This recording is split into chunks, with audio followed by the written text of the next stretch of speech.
Hi everyone, my name is Nicole Bolduc and I'm a 7th grade science teacher in Ellington, Connecticut. I've been working hard at trying to get my students to ask questions in the classroom and to trigger their curiosity.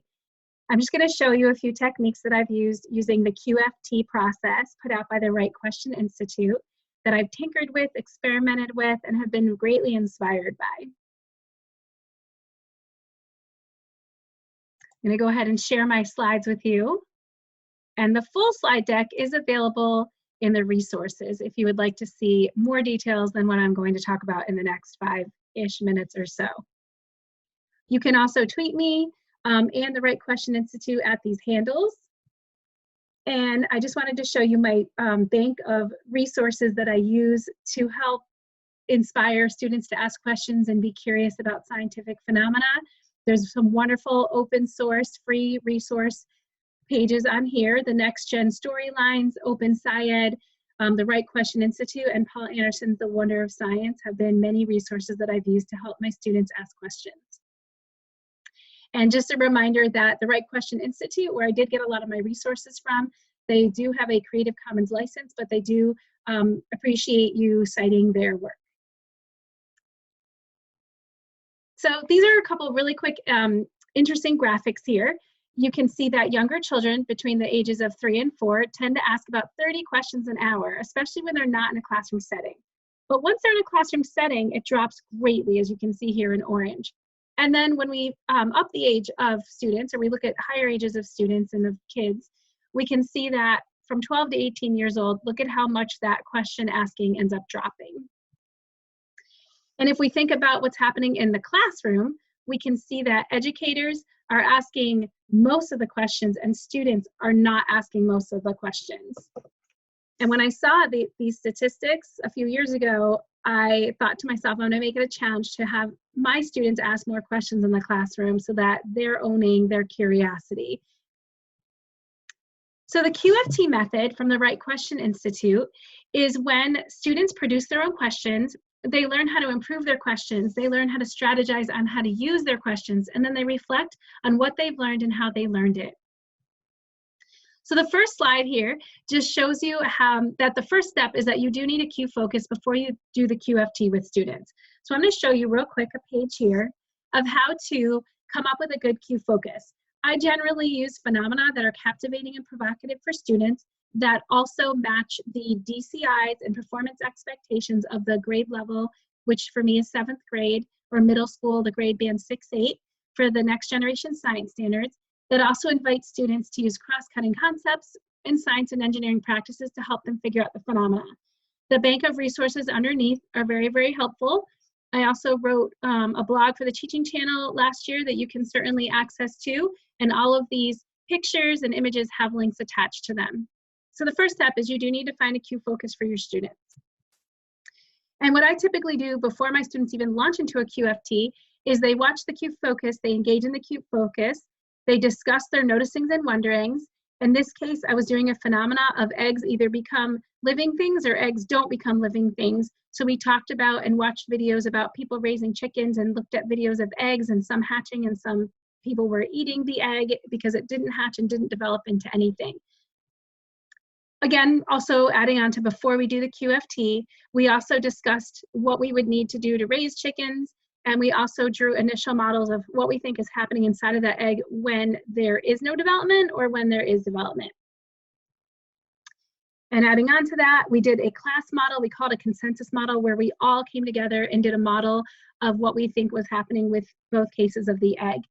And then a really important step here too is that we made a list of related phenomena so that students, when they start doing the QFT or the question asking, aren't just asking about the egg, but they're going to be learning about other things too.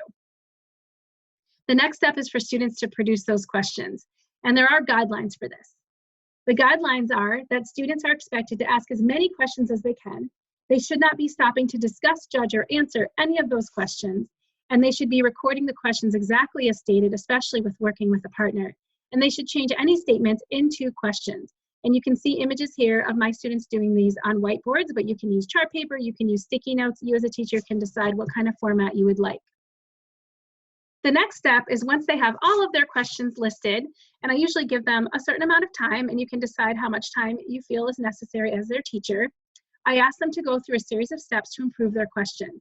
One of the very first things you can do if you're doing this for the first time is that you can actually have students categorize open and closed questions. That's a very good place to start, and as you're practicing this method with students.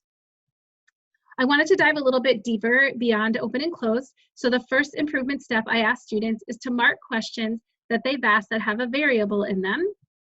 I also ask students to mark questions that they've asked that are related to, but aren't specifically about the phenomena with a $sign. So related phenomena questions. I also ask them to identify questions with patterns in them so that we can really start to think about the cross-cutting concepts of being able to figure out and solve patterns. And I've also asked students to mark any questions that relate back to things that we've already learned about. And in this case, we had learned about roller coasters, we learned about thermal energy, and we also had figured out sound. And then finally, I do have a step where they cross off any questions that they think are not going to help us figure out this phenomena. And sometimes there are some questions that pop up that students aren't going to help students or leverage the phenomena. So at this time, they can cross those questions off. And now we're ready to take our questions and use them and strategize with them and figure out what we want to do with those questions. I wanted to show you also that here is a bank of questions. This is just a small sampling of what students had asked. There were over 200 questions. I teach about 105 students, and you can see the sophistication in their questions. They're very scientific. They're the types of questions that we need in order to learn about this phenomena and other related things as well. I give them a sheet like this that helps them choose their 3 priority questions. So one of my guidelines for students is that they need to pick one question that's either a variable question or a pattern question, one question that's a related phenomena question, and one question of their choice. So they go ahead and they fill out these first 3 rows. They also categorize their question. Is their question related to the egg when it's first laid? Is their question related to the egg over time? Or is their question related to the egg at the end? And then this should be a D, but are the questions parking lot questions that are related to the phenomena, but questions that don't quite fit underneath those categories. The next step is we make our driving question board. So I have students sit in a circle, and they all have questions in their hand on index cards because we transfer the questions from the chart paper or whiteboards onto index cards. And we go around the circle, and every student has to read a question that they've come up with, and they all go up to the bulletin board or wherever I have my board, and they pin the question to the board in those categories that I showed you on the previous slide. And that drives equity because every student has to share a question. Here's the driving question board when it's done. In this case, I happen to do it on my curtains, and you can see that the questions are organized by category around our consensus class model. The next step is for us to take our questions. We're going to point out the main topic of our question. So if the question is about temperature, they would write temperature here, and then here they would come up with ideas of how we can figure out the answer to that question in the classroom, whether it's through hands-on experimentation or simulations or reading or doing some research. Students can make that decision about how we should best answer that question. We end up sitting in a circle again. We call it our discussion circle, and every student goes around and shares a specific idea that they think we should do. And on the right here, you can see the list of investigations that students have come up with, many of which we will actually engage in. And finally, there is a piece of reflection here.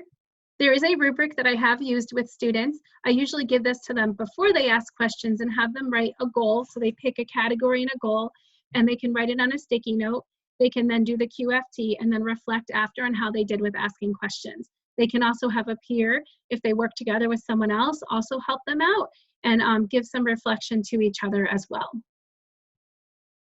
And finally, our last step is we have this wonderful list of investigations. It's time to dive in and do those investigations and figure out the answers to our questions. As we go through investigations, it's important to go back to our driving question board and all of the questions that we asked. So sometimes we take some time to take stock of our questions. So we can see here that this is just a simple scaffold that I've set up for them. They can put down 2 questions that we've answered. They can try to explain the answer to that question. Maybe here we could put down what did we do to figure out these answers, and what are some questions that we're still not done figuring out yet.